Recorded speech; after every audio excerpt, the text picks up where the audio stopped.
మీరు వదలనుకుంటారు, నన్ను పోవాలని తీసుకుంటుంది, నన్ను వదిలే, నన్ను మర్చిపోండి, నేను వెళ్ళిపోవాలి, నన్ను పంపించి మరి నాయన నేను ఎందుకు పంపలేదంటే అందరూ చెప్పకనే వెళ్ళిపోయినాను. నీ దగ్గర ఉండే మంచి క్వాలిటీస్ ఏమంటే నేను వెళ్ళిపోతాను నువ్వు వచ్చి అడుగుతున్నావు కూడా అది నేను ఉండే మంచి కూడా. అందుకని నేను పంపడం నాకు ఇష్టం లేదు, ఇక్కడ ఎందుకు పోవాలనుకుంటున్నావు అడిగాడు. అని అన్నాడు, నేను కిటికీలో చూస్తూ ఉంటాను, నాకు అందరూ వచ్చిపోయి కనిపించారు, మోహన్ స్త్రీలు మాత్రమే కనిపిస్తున్నారు. నేను పెళ్లి చేసుకుంటాను, పెళ్లి చేసుకున్నాను అంత సులువ. నీకెవరు అమ్మాయి ఇస్తారా? నువ్వేడే ఉన్నావు, మంచి అందమైన అమ్మాయి నుంచి నీకు పెళ్లి చేస్తా, నీ కష్టాలు అవుతాయి కదా, భక్తి చేస్తా, ఆయన పెళ్లి ప్రారంభం చేశారు. ఈ విషయం ఎందుకు చెప్తున్నానంటే రాముడు ఉండే చోట కామం ఉండదు, కామం ఉంటే కష్టాలు తప్పవు. ఒకదాని వెంట ఒకటి అంటాడుతూనే ఉంటాయి.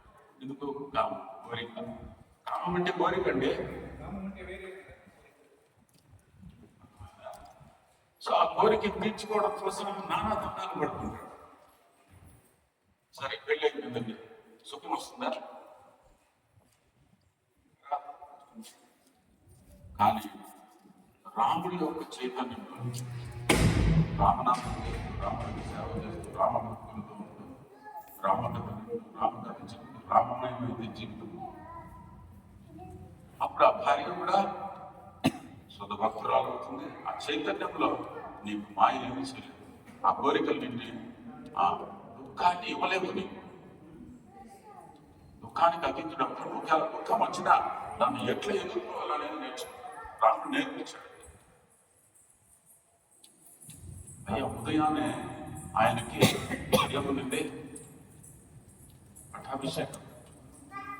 రాత్రి మారిపోయిందంతా. కానీ ఎట్లా వెళ్ళాడు అంటే ఈ విషయంలో ఎన్నో తోస్తున్నాయి. చూడండి, రామరాజ్యము అంటే ఎట్లుంటుంది? అయ్యా యథా రాజా తదా ప్రజ కదా. రామరాజ్యం అందరూ కోరుకుంటున్నారండి, కానీ రాముడు మాత్రం పక్కన పెట్టేస్తున్నారు. రాముడు లేకుండా రామరాజ్యాన్ని ఆశించడము మూర్ఖత్వమా కదా? ప్రభుపాదులు చెప్తారు, ఎంత మూర్ఖంగా ఉన్నారు ప్రజలు అంటే అసలు తెలివి ఉంటే కొద్దిపాటికన్నా ఇది ఆలోచించాలి. ఇప్పుడు నీ కామం నేర్చుకోవాలన్నా కూడా రాముడి కృప లేకుండా తీరు. ఇంకా కోరికలు అనేవి అనంతంగా ఉన్నాయి, దానికి ఒక హక్కు లేదు.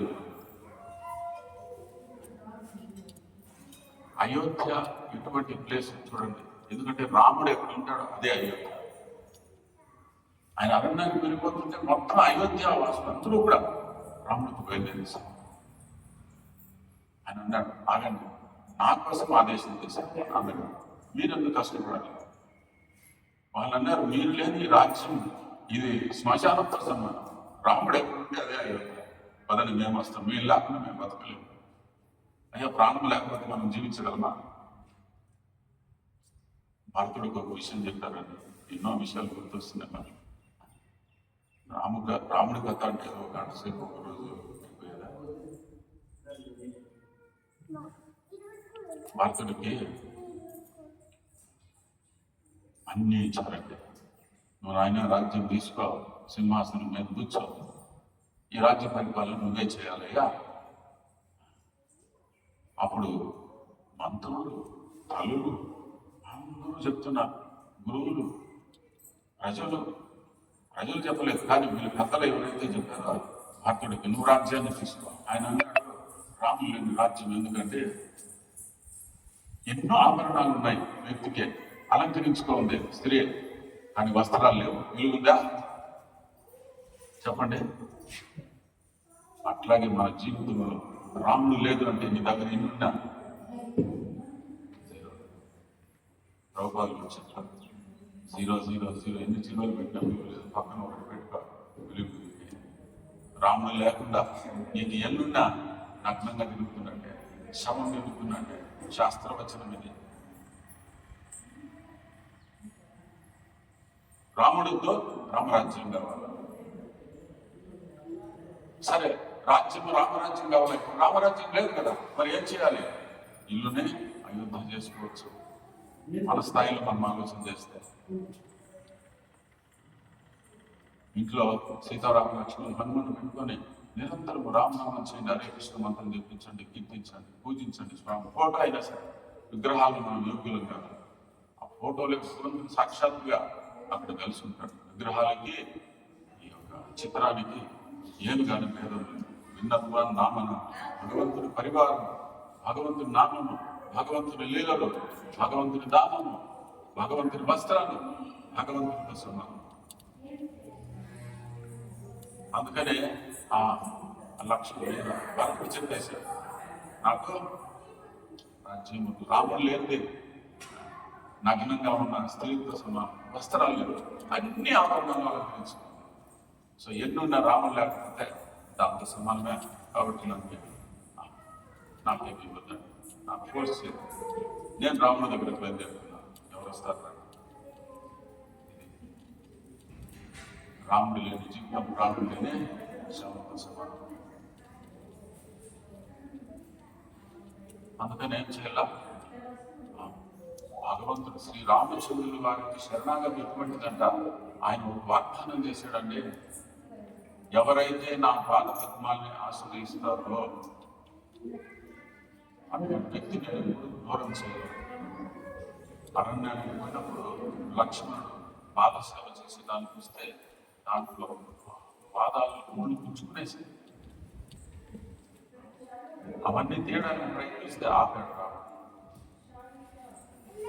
మళ్ళీ సీతాదేవితో కూడా చెప్పాడు, అమ్మా ఆ కాలంలో ముళ్ళు పుచ్చుకునే రక్తం వస్తుంది, నా దగ్గర ముద్దని ఆపేసుకున్నాడు, నువ్వన్నా ఆ ముళ్ళు తీసేయగలి. సో ఆమె ప్రయత్నిస్తూ వెళ్తుంటే ఆమె ఎందుకు ఇంత కష్టం మేము చూడలేకపోతున్నాము, ఈ రక్తాన్ని, ఈ బాధని. ఆయన ఇప్పుడు చెప్పాడు, నేను వాగ్దానం చేసిన నా పాద పద్మాలను ఎవరు ఆశ్రయిస్తే వాళ్ళు ఎప్పుడూ నేను దూరం చేయను. అలాగే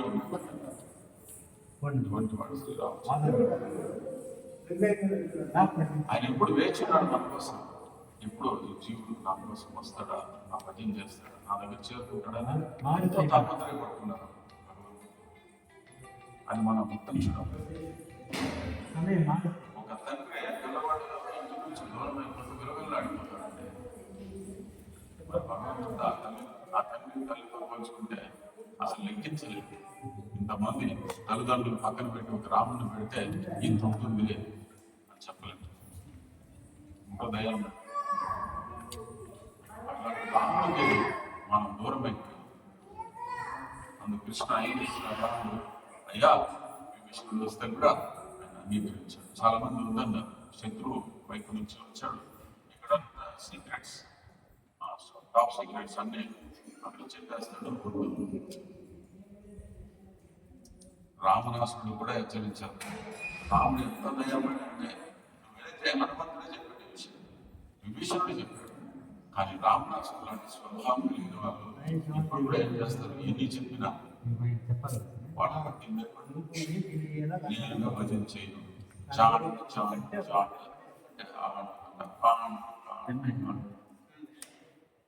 భర్త చెప్తున్నాడు భార్య, జపం చేయి, నేను చేయను, నేను చేయను, నేను చేయను. ఇది జీవుడి యొక్క స్థాయి. అందుకే మనం ఏమవుతుంది, ఈ కష్టాలు అనుభవిస్తున్నాం. మళ్ళీ జన్మ, మృత్యు, జరావ్యాధి, దుఃఖ, దోష, అనుదర్శ.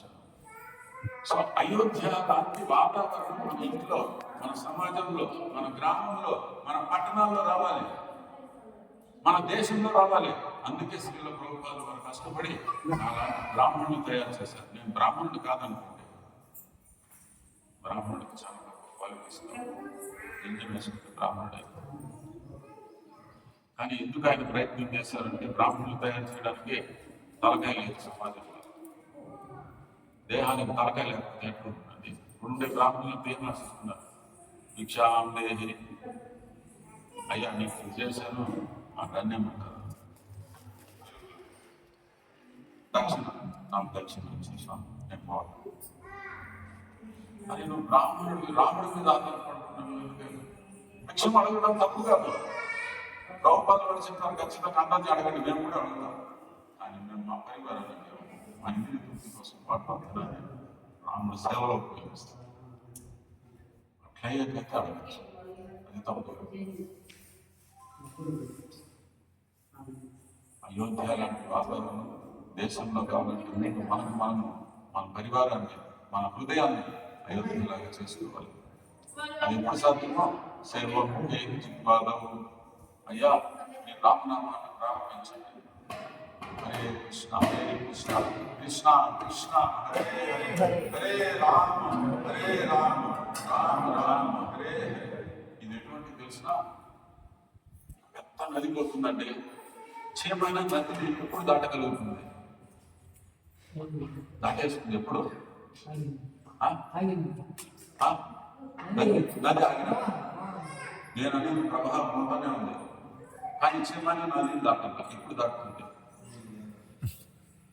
నది పోతుంది అంటే పెద్ద నది పోతుందండి, చీమైన దాటగలదు. ఎప్పుడు? ఒక వంతెన ఉంటే చీమైన దాటి. హరినామం రామనామం అట్లాంటిది మేలైన నామం. నాకు పైలట్ ఉన్నాడు, గురువులు నాకు పట్టుకుంటే చాలు, కూర్చుంటే చాలు దాటైతే. అయోధ్యలో ఎప్పుడు కానీ కరువు, కాటకాలు, సునామీలు, భూకంపాలు ఇవన్నీ పెద్ద విషయాలంటే అంతెందుకు ఎటువంటి వ్యాధి భయ, శోక, మోహ ఇవేవి అయోధ్యలో ఉండేవి కాదు. ఇది అయోధ్య అంటే. రాముడు ఎక్కడుంటే అది అయోధ్య. సో అంతెందుకంటే అక్కడున్న జనులు నాకు మరణం కావాలని కోరుకుంటే తప్ప మరణించే వాళ్ళు కాదు. ఎప్పుడు కానీ దండన అనే విషయం ఎవ్వరూ వినలేదు అయోధ్యలో. దండ అనేది ఒకసారి విన్నారంట. ఒక దండం తీసుకొని ఒక సాధువు కుక్కను కొట్టాడు.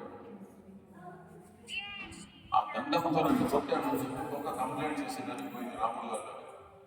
కాట కొట్టింది తాము ఉంటాము. మా చాలా రోజులకి ఒక కంప్లైంట్ వచ్చింది, నా దగ్గర తీసుకోరండి అని చెప్పారు రాముడు గారు. లోపలికి వెళ్ళి అడిగాడు అనమాట, ఏం జరిగింది? స్వామి నన్ను సాధు దండంతో కొట్టాడు. పిలవండి సాధు, ఎందుకు కొట్టాడు? అయ్యా నేను ఫోన్ చేస్తుంది, మరీ దగ్గరకు వస్తుంది, కోపం వచ్చి ఏం చేస్తాను? తప్పు చేసావయ్యా, సరే కుక్కని అడిగాడు, ఏం పనిష్మెంట్ ఇవ్వలేదు? మఠాధిపతిని చేసేయండి అని చెప్పి రాములు గారు అడిగారు, ఎందుకు మఠాధిపతిని చేసేస్తున్నావు? అతను తప్పు చేశాడు, పనిష్మెంట్ అంటే దిగారు కదా. అప్పుడు ఆ కుక్క ఏమనిందంటే, పూర్వజన్మలో నేను మఠాధిపతిగా ఉంటే ఈ కుక్క జన్మ నాకు అందుకని వచ్చింది, వీడు ఇప్పుడు మఠాధిపతి చేశారనుకోండి, మన జన్మడు కుక్కే అవుతాడు అంతే. ఇంకోటి చాలా బాధ్యతలు ఉన్నాయి మఠాధిపతికి. ఒక ప్రెసిడెంట్ అనేది ఎంత రిస్క్. ఇప్పుడు అంత పోట్లాట ఎందుకు వస్తుంది తెలుసు సమాజంలో? నాకు స్థానం లేదు, నేను మందిని కాలేదు. ఆఖరికి మందిరాల్లో కూడా నేను ఫలానా అని నీకు దాస్ అని పేరు పెట్టారయ్యా, నువ్వేం దాస్ అయిపోవాలనుకుంటున్నావు? ఎవరు ఆలోచన చేయడం లేదు. అందుకే ఒక మహారాజ్ చెప్పారు, అయ్యా నీ పేరు సుదర్శన్ దాస్ కాదు, దాస సుదర్శన కృపదాస్. ఎందుకంటే నువ్వు మర్చిపోతున్నావు వెనకాలండి కదా దాస్ అనేది, అందుకని మొదలు పెట్టుకోవాలి. అందరూ ఏం ప్రయత్నం చేస్తున్నారు? నేను పాస్ అయిపోతాను. కానీ ఏం నేర్పించారు చెప్పండి మహాప్రభు? అయ్యా నువ్వు పూర్వం కంటే నీచులను భావించయ్యా, నిన్ను ఎవరు అవమానిస్తారు, వాళ్ళని కూడా నాకు గౌరవించు. చూడండి ఎంత బాగా నేర్పిస్తున్నారు. చూడండి, శత్రుకి బలం ఉంటే అది ఇప్పుడు ఇంటికి పడుకోదండి, ఉండిపోతుంది. బలం అంతా తీసేస్తే మళ్ళీ నిండు ఉంటుంది. భక్తుడంటే అది ఎప్పుడు వినయంగా ఉంటుంది, ఇతరులు గౌరవించాలి. నన్ను అవమానించిన, మనకి కష్టం ఇచ్చిన ఇతరులకు ఎప్పుడు కష్టం ఇవ్వకూడదు, గౌరవం ఇవ్వాలి. అది నేర్పిస్తుంది రామకథ. అది నేర్పిస్తుంది ఎట్లా జీవించాలి, కష్టం వచ్చినా ఎట్లా జయించాలి. 14 సంవత్సరాల వనవాసం. అట్లా అయోధ్యలో ఎవరు కూడా ఒకే ఒక్క పర్సన్ దొరకలేదు. ఎవరికి? దండించడానికి దండన అనేది లేదు. ఒకే ఒకసారి అట్లా జరిగితే సో అతన్ని మఠాధిపత్యం చేసేసాడు రాము వారిని కోరిక పిలుస్తాను. సో పలానా మఠానికి నువ్వు అధిపతి పోవచ్చు తీర్మానం చేసి ఇప్పుడుండే తీర్మానంలో 20 సంవత్సరాలైనా కోర్టు కేసులు పోతానే ఉంటాయి. వాడి దగ్గర ఉండే డబ్బులంతా ముగిసిపోయిన తర్వాత కూడా అది పరిష్కారం కూడా అట్లుంది ఇప్పుడు. ఎందుకంటే రామరాజ్యం కాదు, ఎవరు వాళ్ళు స్వార్థం. చూడండి, ఒక చక్కని ఉదాహరణ ఇస్తారు. రామరాజ్యం అంటే ఎంత గొప్పదో. ఉదయము శ్రీ రామచంద్రుల వారికి పట్టాభిషేకం జరగబోతుందండి. ఏమైంది రాత్రి? అందరికీ తెలిసిపోయింది. ఊరంతా ఆనందంగా దీపాలు పెట్టేసి అందరికీ ఈ పక్కన పెట్టండి. దేవతా లోకంలో దేవతలందరూ ఏకమైపోయినారు. ఏమి చేయాలి? ఎందుకంటే రాముడు జన్మ తీసుకున్న ఉద్దేశం ఏంటి? అనేక కారణాలు ఉన్నాయి. ఒక కారణం ఏంటంటే రావణాసురుని సంహరించడానికి శ్రీరామచంద్రుల వారు అవతరించడానికి ఒక కారణం చెప్పారు. మరి ఇక్కడ పట్టాభిషేకం చేసుకుని రాజు అయిపోతాయి దేశానికి. రావణాసురుని ఎవరు సంహరిస్తారు? కాబట్టి రాముడు అరణ్యం పోవాలంటే ఏం చేయాలి? అందరూ ప్రయత్నం చేసి సరస్వతిని పిలిచారు. ఆఖరికి నువ్వైతే ఏదో ఒకటి చేసి మార్చేయగలుగుతావు. ఉదయాన్నే స్వామి వెళ్ళిపోవాలి అరణ్యం. అప్పుడు సరస్వతిని ఎన్నుకొని పంపించినప్పుడు ఆమె అయోధ్య అంతా వెతికేసింది. ఎవరి నాలుగు మీద కూర్చొని నేను మార్చేయగలుగుతాను ఈ యొక్క అభిషేకాన్ని అని చెప్పి ఎంత ప్రయత్నం చేసినా ఒక్కరు కూడా దొరకలేదంట. ఆఖరికి మళ్ళా దేవతల దగ్గర వెళ్ళిపోతే వాళ్ళే వెతికి చెప్పారు, ఈ మంతరా ఉంది కదా, ఈ అయోధ్య వాసి కాదు. ఎక్కడి నుంచి వచ్చింది మంతరా? తెలీదా? జనక మహారాజ్ యొక్క రాజ్యం నుంచే కైకేయి తీసుకొని వచ్చిందండి మంతరాన్ని. ఆ ఒక్కటి చాలు ఈ అంతా చెడగొట్టడానికి చెప్పి ఆమె 4 గుర్తుకు వచ్చింది. ఆమె పోయి కైకేయిని ప్రారంభం చేసింది. పెద్ద చరిత్ర. కైకేయి 4 కోరికలు కోరుకునింది. ఆల్రెడీ విధానాన్ని మాటిచ్చున్నాడు అయ్యగారు దశరథ మహారాజు. అందుకని ఆ కోరికల్ని తీరుస్తాను ఆయన మాటిచ్చున్నాడు కనుక ఆయన కోరుకుంది. తప్పనిసరి ఆయన, ఎందుకంటే ఎవరైనా అడగచ్చు ఏంటంటే అట్లా చేయొచ్చున్నా మరి ఆ కోరికను కూడా వదిలిపెట్టేయచ్చు కదా. ఏమన్నారు? ప్రాణజాయ్ పర్ వచన జాయ్, రఘుకుల రీతి సదా చలియాయి. రఘుకులం ఎటువంటిదంటే వచనం అంటే మాట ఇస్తే ప్రాణం చలజాయిదా. ప్రాణం వెళ్ళిపోయినా కానీ మాట తప్పరంట. అటువంటిది రామవంశం. సో అట్లాంటిది ఆ రామరాజ్యం, ఆ యొక్క అయోధ్య, ఆ రాముడి యొక్క చరిత్ర దివ్యమైనది, పవిత్రమైనది. ఆయన లీలలు, ఆయన చేసిన ఆ యొక్క అవతారం కానీ లీలలు కానీ దివ్యం, పవిత్రం, ఇదముత్తమం, ప్రత్యక్షావగాహన సుసుఖం కలుపుతుంది. అయ్యా నీకు పరమసుఖాన్ని ఇస్తుంది, దాన్ని తీసుకోవాలా. కృష్ణ కథ, రామకథ, నరసింహ, వరాహ, వామన ఇత్యాది ఏ అవతారాలు ఉన్నాయో స్వయం భగవాన్, అవన్నీ కూడా రామాది మూర్తి శుకల నియమైన కృష్ణ నానా అవతారం భువనేశు కృష్ణ స్వయం సమభవత్ పరమకుమాని గోవిందమాని ఎన్నో అవతారాలు ఉన్నాయి. అన్ని అవతారాలకి మూలం ఎవరండి? శ్రీరామచంద్రుడు, శ్రీకృష్ణుడు అని చెప్పి ఆది పురుషుడు అని పురుషుడు. అందుకనే ఈ యొక్క భగవంతుడు అవతరించడానికి ముఖ్య ఉద్దేశం ఏంటి చెప్పండి, చూద్దాం. ఒక్క పాయింట్. Very good. ప్రభు చెప్పారు దుష్టుల్ని శిక్షించడానికి. ఇది కూడా ఒక కారణమే, కానీ బలమైన కారణం ఏంటంటే దుష్టుల్ని శిక్షించడానికి భగవంతుడే రావాలా? ఇప్పుడు రావణాసురుని చంపడానికి భగవంతుడే రావాలా? ఏకాదశి ఎందుకు చేసుకుంటాం చెప్పండి? ఆయన పరుగు అంటే మురా అనే రాక్షసుడు వచ్చి చంపడానికి ప్రయత్నిస్తే ఆయన దేహంలో నుంచి ఒక దివ్య తేజస్సు కలిగిన దేవి బయటకు వచ్చి ఆ మురాన్ని సంహరించి ఇంకా ఏకాదశి పేరు పెట్టాడు. ఎందుకంటే ఏకాదశి రోజు జరిగింది. అంటే భగవంతుడు పడుకోకుండా ఆయన శక్తులు అనేకంగా పనిచేస్తాయి. రావణాసుని చంపడానికి రాముడే రానవసరం లేదు. ఆయన సంకల్పం చేస్తే చాలంటే బ్రహ్మాండంగా తలకింద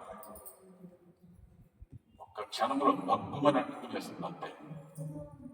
ఇంట్లో గ్యాస్ తిప్పేశారు, అది లీక్ అయిపోయింది, అగ్గి పొడిగిస్తుంది, ఎట్లా అవుతుంది? ఒక్క క్షణంలో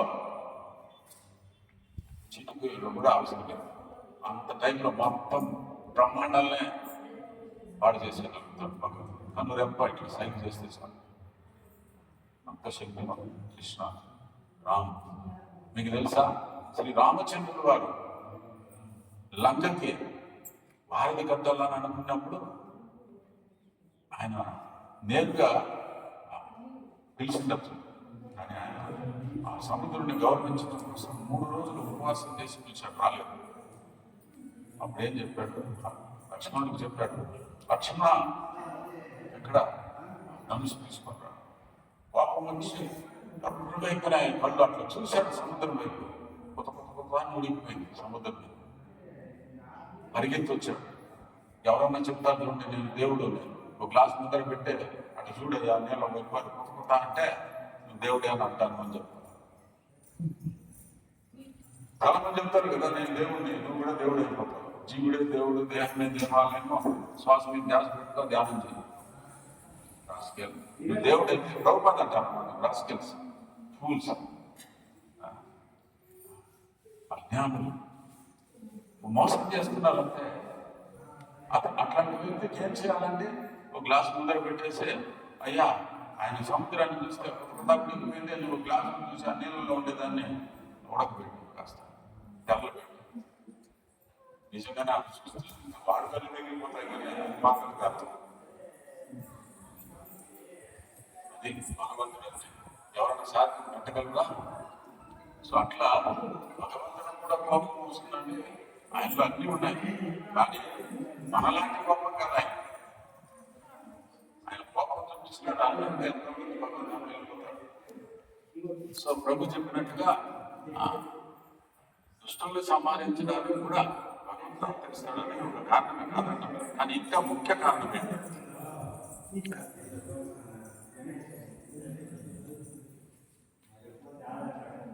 ఇంకా ముఖ్య కారణం చెప్పగలరా? ఎంతమంది భగవద్గీత చదువుతారు? చేతులెత్తండి. దాంట్లో ఒక శ్లోకం ఉంది, పరిత్రాణాయ సాధూనాం వినాశాయ చ దుష్కృతాం. క్షమించండి, ఈరోజు ఏకాదశి కాబట్టి ఎక్కువసేపు తీసుకుంటారు సమయం, మీరు ఓకే. పరిత్రాణాయ సాధూనాం, సాధువుల్ని రక్షించడం కోసం, భక్తుల కోసం భగవంతుడు అవతరిస్తాడు.